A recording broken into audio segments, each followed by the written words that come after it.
Assalamualaikum warahmatullahi wabarakatuh. Para sahabat yang dirahmati Allah, kita lanjutkan pembelajaran kita tentang sukses, husnul khotimah, dan surga. Kali ini tema kita yaitu khalifah. Para sahabat semua, bahwa kita diciptakan oleh Allah Subhanahu wa Ta'ala di muka bumi ini tentu ada tujuan. Tujuannya di samping kita mengabdikan diri kepada Allah Subhanahu wa Ta'ala, kita juga diamanahkan kehidupan yang sedemikian di dunia ini yang luas, yang banyak sekali pekerjaannya. Pekerjaan bagi kita orang beriman yang dikaruniai oleh Allah, alam semesta, langit dan bumi, dan seluruhnya penghidupan ini. Kita manusia diberikan amanah untuk mengelolanya, diberikan amanah untuk mengaturnya, diberikan amanah kita untuk memperbaiki hal-hal yang harusnya lebih baik. Dan kita terus-menerus diamanahi banyak hal di dunia ini. Dan itu menjadi nilai buat kita. Allah memberikan amanah kita hidup yang harus kita rawat, yang harus kita pelihara, yang harus kita bangun, yang harus kita sejahterakan. Itulah manusia, di mana orang beriman dipilih oleh Allah untuk mengelola langit dan bumi. Para sahabat, banyak sekali pekerjaan yang dibebankan kepada orang-orang beriman, yang diamanahkan kepada orang-orang beriman, mulai dari dalam hatinya. Tentu tubuh ini, jiwa ini, hati ini, perasaan ini, pikiran ini, yang semua dianugerahi nikmat yang banyak oleh Allah dalam diri kita. Dan kita harus mengelolanya, harus mengurusnya, harus merawatnya. Mulai dari dalam hati kita, perasaan kita, pikiran kita, anggota tubuh kita, keluarga kita, dan semuanya sampai ke lingkungan hidup, sampai ke urusan duniawi, sampai ke urusan ukhrawi, urusan akhirat. Semua kita harus urus, para sahabat. Allah memberikan amanah itu pada kita. Dan Allah juga memberikan bimbingan petunjuknya di dalam Al-Quran itu.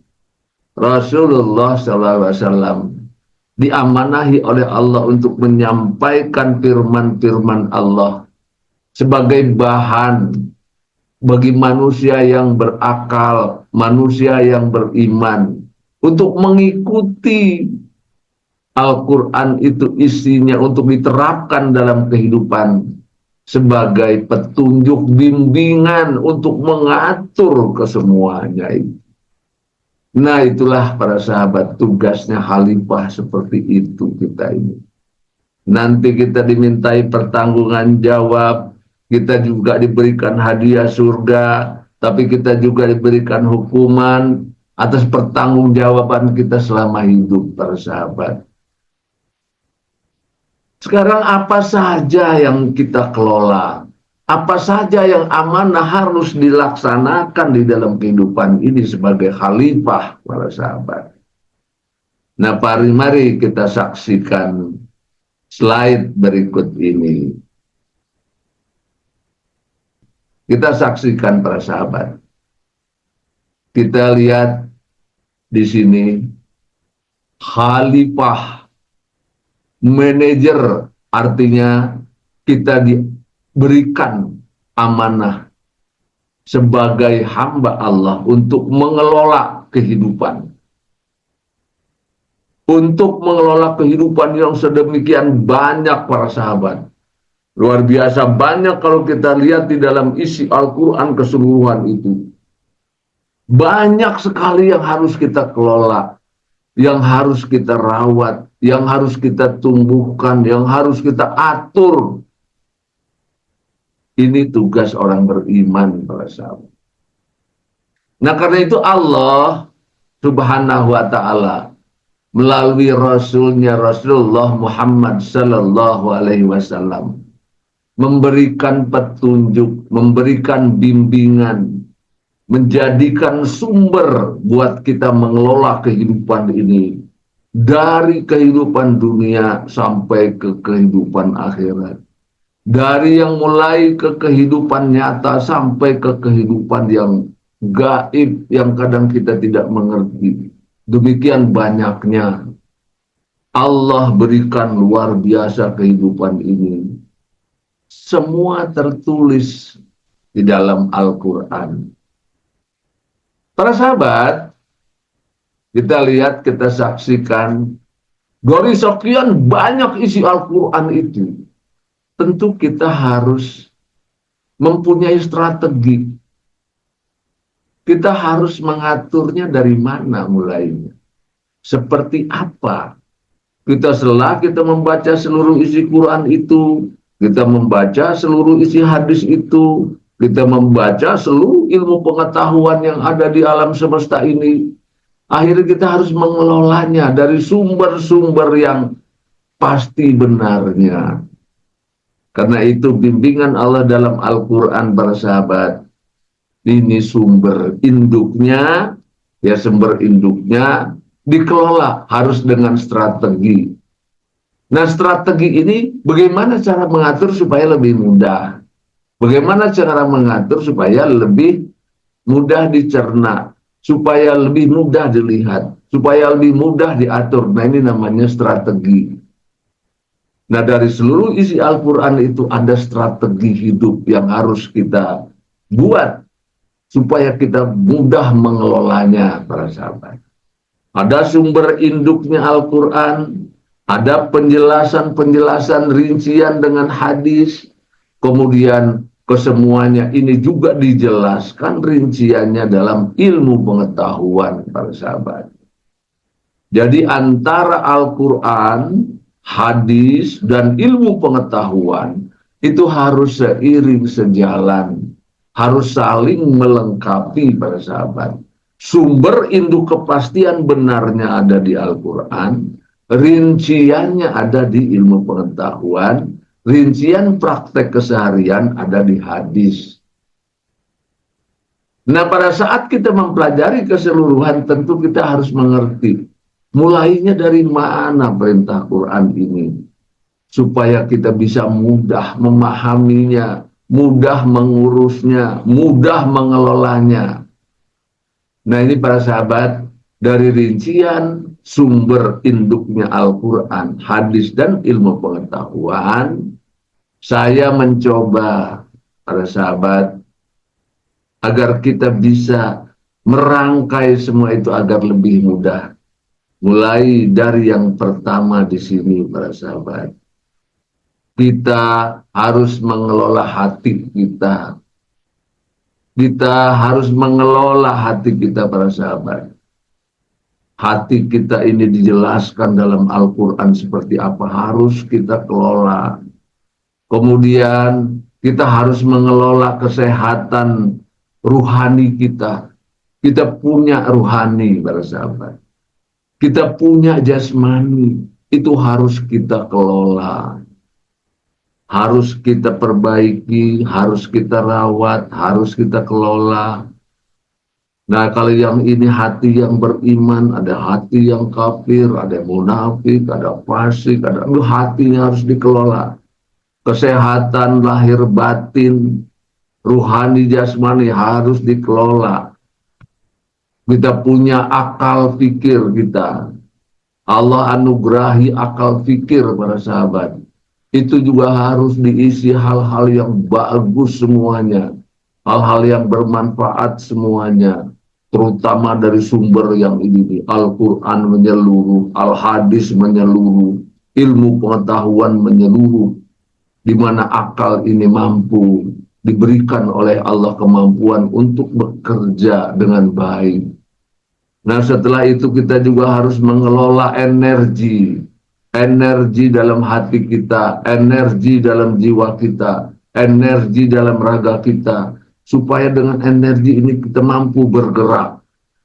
Jangan sampai energi ini terbuang percuma. Energi atau tenaga ini kita buang sia-sia. Kita arahkan hal-hal yang tidak bagus. Nah, energi inilah dia untuk menggerakkan semua. Selain itu, para sahabat, kita punya waktu disediakan oleh Allah selama hidup kita. Waktu ini 1 hari 24 jam, sekian menit, sekian detik, kita usia kita berapa. Nah, kita harus kelola nih agar waktu yang disediakan Allah ini benar-benar kita bisa manfaatkan untuk mengemban amanah kehidupan sebagai khalifah, sebagai manajer, sebagai hamba Allah kita ini, sekaligus hamba Allah yang ditugaskan, yang diamanahkan untuk mengelolanya. Nah, kemudian kita juga harus mengelola keuangan, para sahabat. Bagaimana mengatur keuangan, itu diajarkan oleh hadis, diajarkan oleh Al-Quran, diajarkan dalam ilmu pengetahuan modern. Bagaimana yang paling efektif mengelola keuangan. Keuangan pribadi, keuangan masyarakat, keuangan negara, dan tata caranya semua, para sahabat. Ada ilmunya semua. Sumbernya dari Al-Quran, Al-Hadis, dan ilmu pengetahuan. Nah, kemudian kita juga harus melaksanakan rukun Islam, para sahabat. Kita harus bersahadat, kita harus sholat, kita harus zakat, kita harus haji bila mampu. Nah, semua kita harus juga puasa. Nah, rukun Islam harus kita jalankan, para sahabat. Nah, kemudian setelah itu kita juga menjadi orang tua, kita juga mempunyai keluarga, hubungan anak, orang tua, adik, kakak, itu juga harus diatur sesuai dengan Al-Quran, Al-Hadis, dan ilmu pengetahuan modern rinciannya. Jadi banyak sekali ilmu yang harus kita pelajari, para sahabat. Nah, sebagai orang, kita harus mencari nafkah, kita harus punya keahlian, kita harus punya keterampilan, kita harus punya pengetahuan untuk alat mencari nafkah. Ilmu-ilmu yang harus kita gali kembali, sehingga kita di dalam mencari nafkah ada kemudahan. Nah, kita juga harus punya di mana lingkungan kita, rumah kita. Nah, ini juga harus kita kelola dengan baik. Bagaimana rumah yang sesuai dengan seorang mukmin, yang di dalamnya ada tempat ibadah, di dalamnya ada keluarga, di dalamnya ada segala macam yang kita perlukan, dan kita sesuaikan dengan tujuan daripada hidup kita dan makna hidup. Kita tata rumah kita sedemikian rupa, dan ini, para sahabat, juga tugas kita. Dan setelah itu kita juga harus memelihara hubungan yang baik dengan kerabat kita, dengan famili kita. Kita juga harus banyak memberi kepada mereka, harus mengatur silaturahim. Nah, ini kewajiban kita bersama. Menghindarkan diri dari kekacauan, menghindarkan diri dari permusuhan, dan kita menjalin silaturahmi terus-menerus dalam berbagai keadaan. Nah, ini famili, kerabat juga, para sahabat. Nah, kemudian kita juga punya kewajiban. Kita juga lihat kiri kanan. Kita juga lihat manusia lain. Banyak anak-anak yatim, para sahabat, yang harus disantuni, yang harus dibimbing, yang harus diberikan hak-haknya. Begitu juga dengan fakir miskin, anak yatim, para sahabat. Sebagian dari harta kita harus kita salurkan kepada mereka, sehingga harta kita bersih, bersih dari harta hak-hak orang lain. Dan ada hak-hak orang lain di dalam harta kita, harta anak yatim, fakir miskin, yang itu harus kita tunaikan, harus kita majukan mereka, para sahabat. Nah, demikian juga kita harus berkumpul. Orang-orang beriman harus berkumpul, harus berhimpun dalam satu tempat yang namanya masjid, tempat kita beribadah, tempat kita curhat kepada Allah, tempat kita bersilaturahim antar umat Islam, tempat kita merumuskan, tempat kita mempertahankan diri, tempat kita bermusyawarah dalam berbagai hal tentang urusan duniawi, urusan ukhrawi, urusan keluarga, urusan negara, urusan dunia. No, itu semuanya para sahabat dikelola di dalam masjid, para sahabat. Nah, sehingga kita bisa berbagi di dalam masjid, masjid yang di dalamnya orang-orang yang bersatu, orang-orang yang bersaudara, orang-orang yang bersemangat untuk berjihad di jalan Allah, saling berbagi di dalamnya, para sahabat. Nah, ini masjid penting untuk mengatur strategi-strategi kehidupan di masyarakat maupun sampai ke tingkat dunia. Nah, ini Masjidil Haram itu, para sahabat, itu tingkat dunia, musyawarah tingkat dunia. Jadi bukan hanya beribadah saja, tapi bermusyawarah urusan dunia. Islam itu seharusnya ada di Masjidil Haram, para sahabat. Nah, kalau sekarang hanya ritual, padahal menyelesaikan masalah-masalah kehidupan itu di Masjidil Haram, di mana orang seluruh dunia berkumpul, para sahabat. Nah, ini fungsi masjid ini seperti itu, untuk mensejahterakan umat, membela daripada iman Islam kita, membela daripada sesama muslim dari kehancuran, dari serangan-serangan. Nah, itu harus di masyarakat, harus didiskusikan, dimusyawarahkan bersama, para sahabat. Nah, ini di dalam masjid. Nah, tingkat masjid di tingkat internasional adalah di sekitar Masjidil Haram. Itu seharusnya begitu. Karena itu kita berkumpul setiap tahun di Masjidil Haram untuk menunaikan ibadah haji, sekaligus bermusyawarah seluruh dunia untuk kebaikan kesejahteraan umat Islam ini, para sahabat. Nah, kemudian kita juga bermasyarakat yang heterogen. Masyarakat kita yang terdiri dari beragam-ragam manusia. Agamanya beragam-ragam, keadaannya beragam-ragam, kehidupannya beragam-ragam, para sahabat. Di mana kita seorang mukmin harus berkontribusi untuk kebaikan di seluruh dunia, di seluruh masyarakat. Harus ada kontribusinya sebagai orang yang benar-benar mengamalkan kehidupan ini dengan baik sesuai dengan Al-Quran. Itu ada semua di dalamnya, para sahabat. Interaksi antara kita dengan orang kafir, orang munafik, orang musyrik, bagaimana caranya? Membela diri bagaimana caranya? Mempertahankan diri bagaimana caranya? Mempertahankan umat Islam bagaimana caranya? Dan kita juga berhadapan dengan keadaan yang heterogen. Banyak orang yang jahat, banyak orang munafik, serangan dari agama lain, mempertahankan diri, mendakwahkan kepada agama lain, mendakwahkan kepada sesama muslim, mendakwahkan mencegah perbuatan keji dan munkar. Waduh, ini kompleks di masyarakat ini, para sahabat. Dan ini ada diatur di dalam Al-Quran, hadis, dan ilmu pengetahuan yang bisa kita pakai. Nah, kemudian kita juga harus memperhatikan lingkungan hidup, para sahabat. Cuaca, keadaan kehidupan, lingkungan, hewan, tumbuh-tumbuhan. Nah, semua dunia ini harus kita kelola. Keseimbangannya harus kita jaga. Kita rawat dia sedemikian kuat. Jangan terjadi kerusakan lingkungan, para sahabat.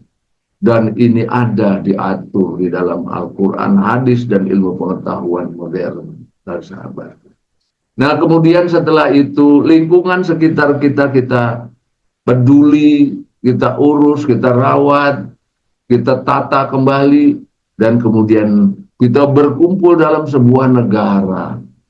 Negara harus mempunyai prinsip-prinsip mensejahterakan rakyatnya, mensejahterakan manusia, mensejahterakan lingkungan, mensejahterakan segalanya, mencegah kemungkaran, mencegah kerusakan-kerusakan, dan di dalam negara itu, para sahabat, bersatu segala macam daripada suku-suku bangsa, suku-suku bangsa yang harus diatur sehingga menjadi bangsa yang bersatu, bangsa yang maju, bangsa yang betul-betul bisa bersatu, persatuan, berkeadilan, cerdas, menenteramkan.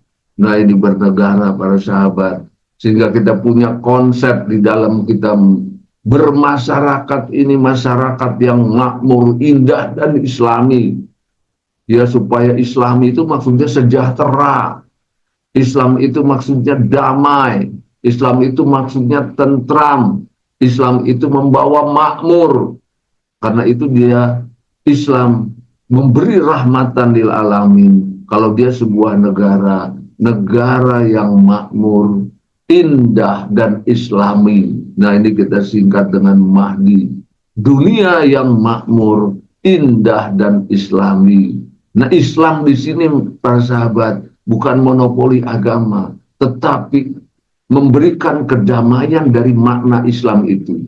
Islam itu mensejahterakan, Islam itu mendamaikan, Islam itu betul-betul memelihara dan merawat.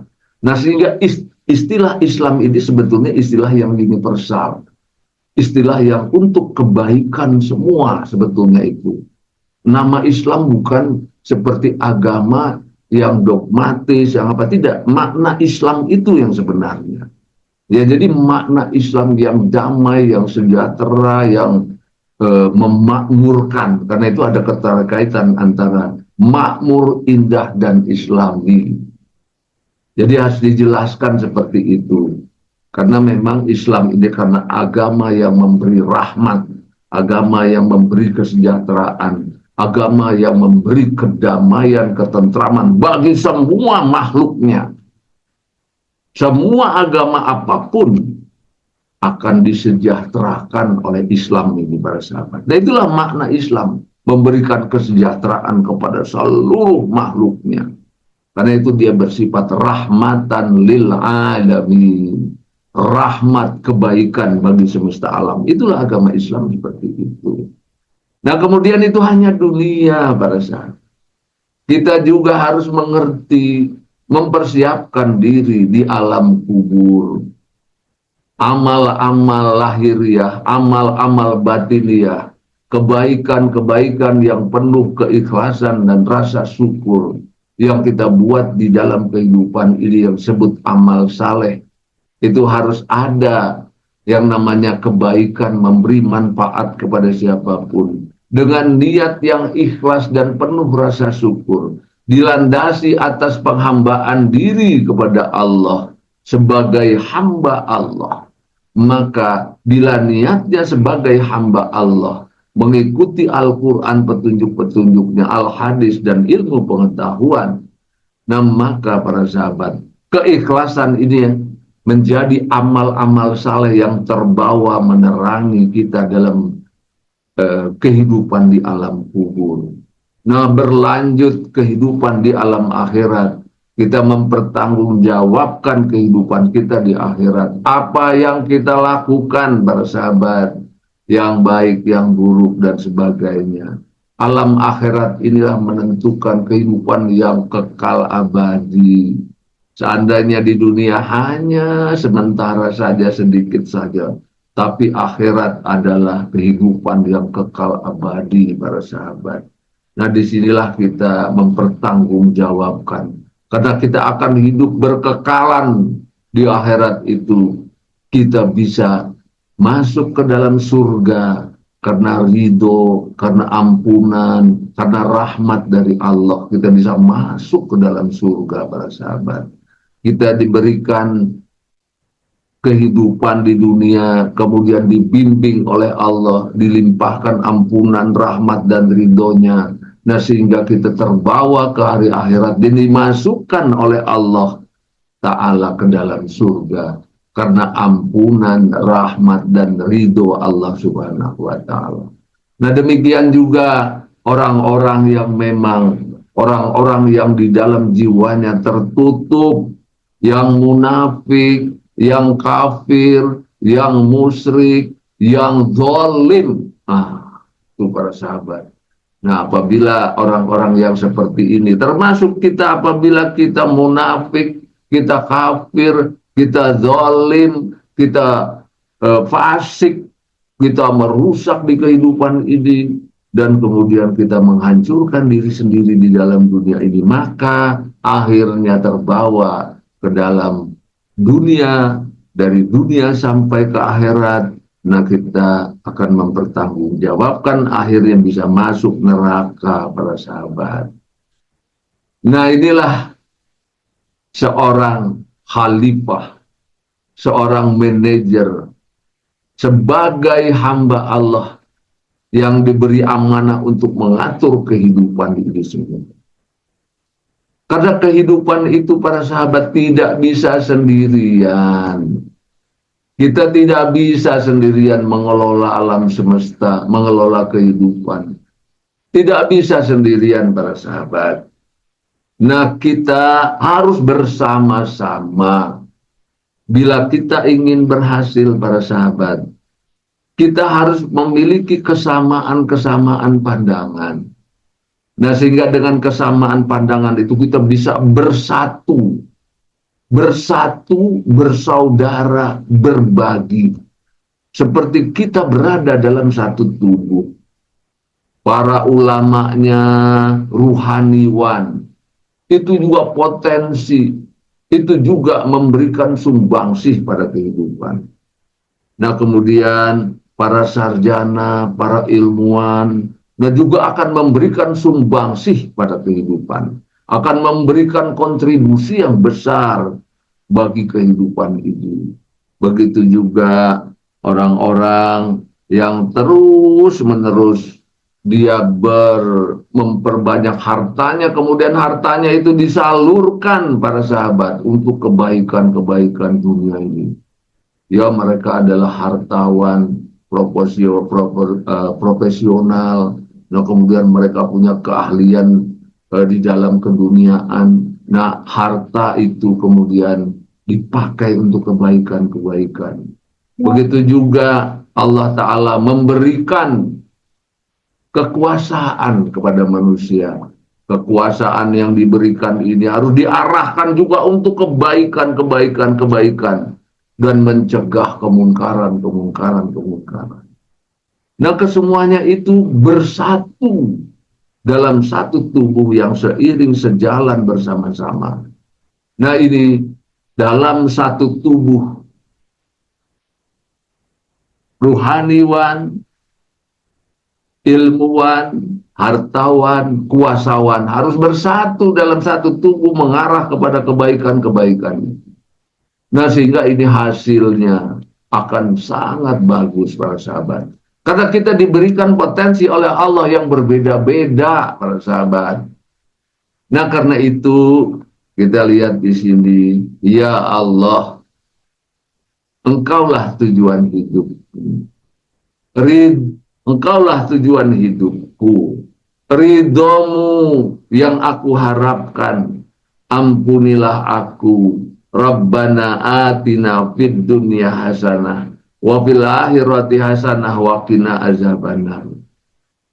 Segala kekuatan adalah kekuatan Allah. Persiapkan dirimu untuk satu perjalanan yang tak berkesudahan. Kita mohon kepada Allah kesejahteraan dunia, kesejahteraan akhirat, kebahagiaan dunia, kebahagiaan akhirat, kebaikan dunia, kebaikan akhirat. Amin ya Allah. Semua bergerak dalam satu tubuh. Nah, inilah para sahabat kita diberi amanah oleh Allah sebagai manajer, khalifah, sebagai hamba Allah ditugaskan untuk mengatur ini semua. Nah, karena itu diawali kita dengan berlindung kepada Allah. A'udzu billahi minasyaitonir rajim. Kemudian kasih sayang Allah itu semuanya karena kasih sayang Allah. Bismillahirrahmanirrahim. Nah, kemudian kita benar-benar kita bertekad bulat dan bersaksi di hadapan Allah untuk mengikuti Muhammad Rasulullah. Asyhadu an la ilaha illallah wa asyhadu anna Muhammadur Rasulullah. Demikian para sahabat penjelasannya, mudah-mudahan kita semua sadar kita ini sebagai hamba Allah.